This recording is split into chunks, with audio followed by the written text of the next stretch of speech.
নমস্কাৰ এতিয়া মই গৈ আছো কেদাৰ মন্দিৰ হাজো গতিকে আপোনালোকে কেদাৰ মন্দিৰলৈ যোৱাৰ ৰাস্তাটো ইমান এটা ধুনীয়া আপোনালোকে এবাৰ নিজে চাই লওক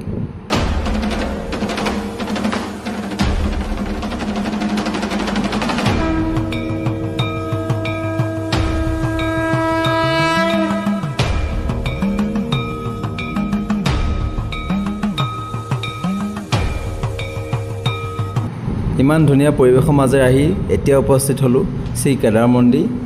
আৰু ইমান এটা ধুনীয়া পৰিবেশ চাব পাৰে পাহাৰৰ ওপৰত আসলতে কেদাৰ মন্দিৰটো অৱস্থিত আৰু এতিয়া মই স্কুটিখন ৰখাই লৈছো তাৰপিছত পূজা সামগ্ৰী লৈ লওঁ তাৰ পৰা আমি ওপৰলৈ যাম আমি নহয় মই কাৰণ মই অকলে আহিছো এতিয়া ষ্টেপ বগাই যাব লাগিব মন্দিৰলৈ গতিকে পূজা সামগ্ৰী লৈ ললো এতিয়া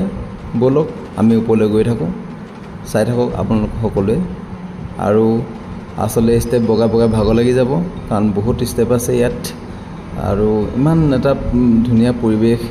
আহি আসলে মনটো ভাল লাগি যায় আপোনালোকে যদি ভিজিট কৰা নাই বা এতিয়ালৈকে আপোনালোক অহা নাই আপোনালোকে আহিব পাৰে আৰু এটা ইমান ধুনীয়া পৰিবেশৰ মাজত মন্দিৰ জনা আছে মই পূজা অৰ্চনা কৰি লৈছোঁ এতিয়া আৰু এতিয়া আপোনালোকক দেখুৱাইছোঁ যে কিমান এটা ধুনীয়া পৰিবেশ আৰু যদি কোনোবা অহা নাই আপোনালোক নিশ্চয় আহিব বহুত আসলে ভাল লাগে আৰু এতিয়া এবাৰ চাওকচোন কিমান ধুনীয়া পৰিবেশ আৰু ভিডিঅ'টো